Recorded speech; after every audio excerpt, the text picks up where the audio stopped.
నమస్కారం. నేను మీ రవికిరణ్ శర్మ, వేలూరి జ్యోతిష రత్న అవార్డు గ్రహీత. నవంబర్ నెలలో ద్వాదశ రాశుల వారికి ఏ రకంగా ఉండబోతోంది, ఏ రాశుల వారికి ఎటువంటి అనుకూలతలు ఉన్నాయి,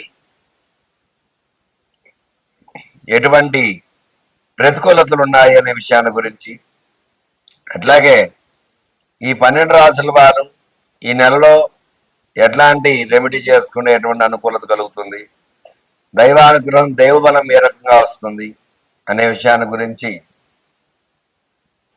అలాగే ఈ నవగ్రహ స్థితిగతులను బట్టి ఈ 12 రాశులు ఏ రకంగా ఉంటాయి అనే దాన్ని బట్టి మనం చెప్పుకోవడం జరుగుతోంది. ఈ 12 రాశుల్లో ఈ అక్టోబర్ 18న విశేషంగా గురుడు మారాడు. గురుడు మారడం వల్ల కొన్ని రాశుల వారికి అనుకూలతలు ఉంది, అలాగే కొన్ని రాశులకు ప్రతికూలత ఉంది. అట్లాగే శని వక్రం నుంచి మావస్థితికి వచ్చేసాడు. తద్వారా అనుకూలతలు ఏ రకంగా ఉంటాయి అనే విషయాలు అవన్నీ కూడా ఇప్పుడు మనం చెప్పుకోబోతున్నాం. అట్లాగే నవగ్రహ అనుకూలత, ఈ నవగ్రహ స్థితిగతులు వాటి స్థానాన్ని బట్టే మానవుడి యొక్క జీవితం అనేది ఏర్పడుతుంది. కాబట్టి ఈ 12 రాశుల్లో ఈ నవగ్రహ స్థానాలు ఏ ఏ స్థానాల్లో ఉన్నాయి, ఏ ఏ రాశుల్లో ఉన్నాయి, ఉచ్చ నీచ సమస్థితులను బట్టి వాటి యొక్క గ్రహస్థితి ఏ రకంగా ఉండబోతోంది, గ్రహానుకూలత ఏ రకంగా ఉండబోతోంది, మరి ఎట్లాంటి ప్రతికూలతలు ఉన్నాయి, ఎట్లాంటి ప్రతికూలతలు ఎలాంటి ఇబ్బందులు కలగబోతున్నాయి, దానికి ఏమి పరిహారం చేసుకోవాలి అనే విషయాల గురించి మరికొద్దిసేపట్లో మీకు చెప్పబోతున్నాను.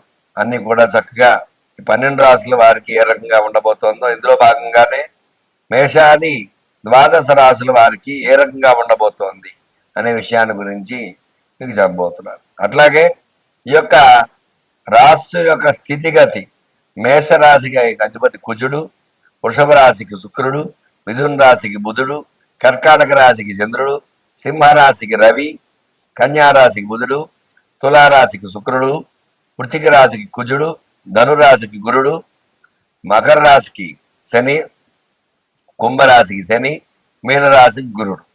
వీళ్ళు ఆ యొక్క గ్రహాలకు అధిపతులు. కాబట్టి ఈ గ్రహానుకూలత ఈ యొక్క అధిపతులను బట్టి, లగ్నాన్ని బట్టి, లగ్నాధిపతులను బట్టి ఏ ఏ రాశుల వారికి ఏ రకంగా ఉండబోతోంది అనేది క్షుణ్ణంగా పరిశీలించి మీకు చెప్పడం జరుగుతుంది.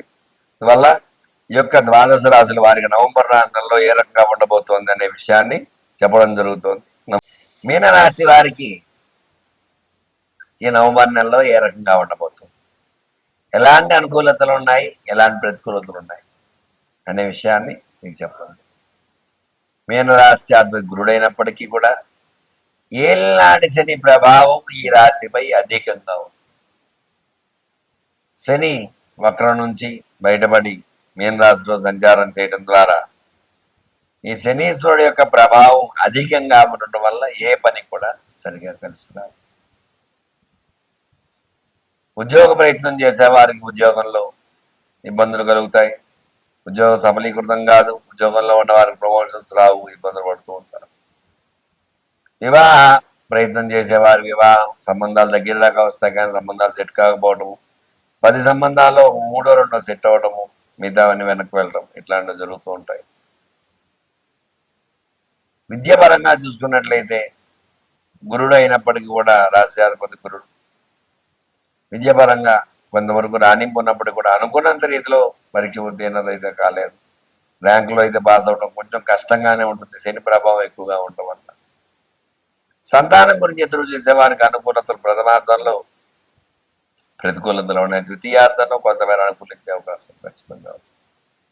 సంతాన ప్రయత్నం చేసేవారికి కూడా చిన్న చిన్న ఇబ్బందులు ఉంటాయి, తగు జాగ్రత్త వహించాలి. వ్యాపారం చేసేవారి వ్యాపారస్తులకి ప్రథమార్థం నష్టపోయే అవకాశాలు, ద్వితీయార్థం ఆ నష్టాన్ని కొంచెం భర్తీ చేసుకుని లాభంలోకి వెళ్ళే అవకాశాలు కొంతవరకు ఉంటాయి. ఈ యొక్క వ్యాపారస్తులు కూడా తగు జాగ్రత్త వహించాలి. సినీ రంగంగా చూసుకున్నట్లయితే సినీ రంగం ప్రతికూలతలే ఉన్నాయి. ప్రథమార్థం ప్రతికూలంగా, ద్వితీయార్థం అనుకూలంగా ఉంది. ప్రథమార్థంలో సినిమా రిలీజ్ చేస్తే ఇబ్బంది పడతారు, ద్వితీయార్థం అయితే ఖచ్చితంగా హిట్ అయ్యే అవకాశాలు ఉంటాయి. అలాగే స్టాక్ మార్కెట్లో స్టాక్ పెట్టే వారికి కూడా ప్రథమార్థం ప్రతికూలంగా ఉంది కాబట్టి ఆచి తూచి అడుగు వేయాలి, లేదంటే స్టాక్ మార్కెట్స్ లో పెట్టుబడులు నష్టపోయే అవకాశాలు ఖచ్చితంగా ఉన్నాయి స్టాక్ మార్కెట్లో. అట్లాగే రియల్ ఎస్టేట్ పరంగా చూసుకున్నట్లయితే రియల్ ఎస్టేట్ రంగం కూడా ప్రతికూలంగా ఉంది అనుకూలతల కంటే కూడా. మరి ఈ రియల్ ఎస్టేట్లో పెట్టుబడులు పెట్టేవారు నష్టాన్ని చవిచూడవలసి వస్తుంది, తగు జాగ్రత్త వహించాలి. రియల్ ఎస్టేట్ పరంగా ఈ రాశి వారికి ఆరోగ్య సమస్యలు ఎక్కువగా ఉంటాయి. రాశాధిపతి గురుడైనప్పటికీ కూడా ఏలినాడు శని ప్రభావం వల్ల ఆరోగ్యమంగం ఖచ్చితంగా అనారోగ్యాలు అవన్నీ వస్తూ ఉంటాయి. ఆరోగ్య విషయంలో తగు జాగ్రత్త వహించాలి, లేదంటే ఇబ్బందులు వస్తూ ఉంటాయి. మొత్తం మీద చూసుకున్నట్లయితే ఈ రాశి వారికి అనుకూలతల కంటే కూడా ప్రతికూలతలు ఎక్కువగా ఉన్నాయి. ఎందువల్ల అంటే ఏలినాడు శని ప్రభావం ఎక్కువగా ఉంది. అలాగే రాశ్యాధిపతి గురుడు గురుబలం తక్కువగా ఉండడం వల్ల చిన్న చిన్న ఇబ్బందులు చవిచూడవలసి వస్తుంది.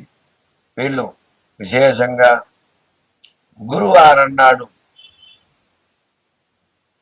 దత్త కవచాన్ని పారాయణ చేయటము, గురువారం నియమాలు పాటించడము, గురుడికి అభిషేకం చేయటం, అలాగే శనీశ్వరుడు జన్మంలో ఉన్నాడు కాబట్టి జన్మశని వల్ల అనారోగ్య సమస్య వస్తుంది. శనికి అభిషేకం చేసుకోవటము నువ్వుల నూనెతో, అట్లాగే ఈశ్వరుడికి అభిషేకం చేయటం, ఈశ్వర ఆరాధన చేయటం వల్ల కూడా ఖచ్చితమైన అనుకూలతలు ఉన్నాయి. చూశారు కదండి ఈ రాశి వారికి ఏ రకంగా అనుకూలతలు ఉన్నాయో, ఏ రకంగా ప్రతికూలతలు ఉన్నాయో అనే విషయాన్ని వివరంగా చెప్పడం జరిగింది. చెప్పిన రెమెడీ పాటించి శివానుగ్రహాన్ని పొందండి.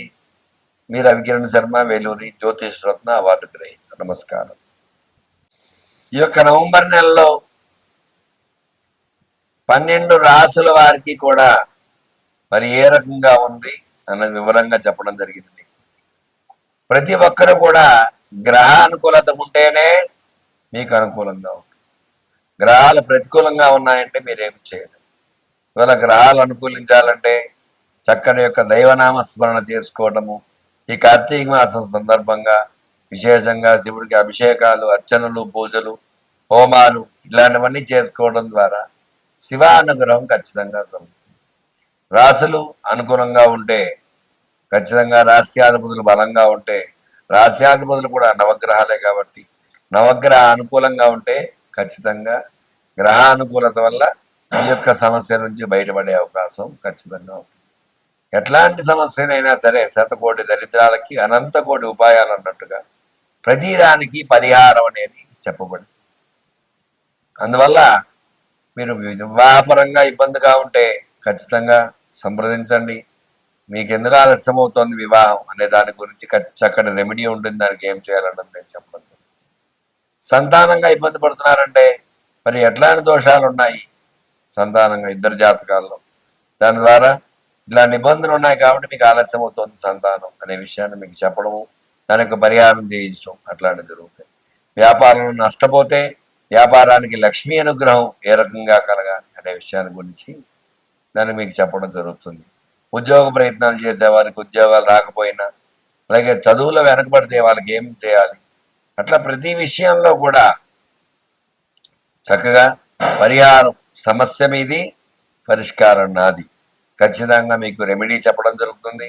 మీకు అనుకూలంగా ఏ విషయంలో అయినా సరే జాతకం మీకు ప్రధానంగా చూసుకుని జాతక పరంగా మీకు ఎలాంటి ఇబ్బందులు ఉన్నా సరే, ఎటువంటి గ్రహ అనుకూలత లేదో గ్రహానికి పరిష్కారం చేసి పరిహారం చేసి తద్వారా గ్రహ దాన జప తర్పణ హోమ దాన భోజనాది కార్యక్రమాల ద్వారా గ్రహానుకూలత చేకూర్చి మీకు చక్కగా మీకు శుభాన్ని చేకూర్చడానికి నేను సిద్ధంగా ఉంటాను.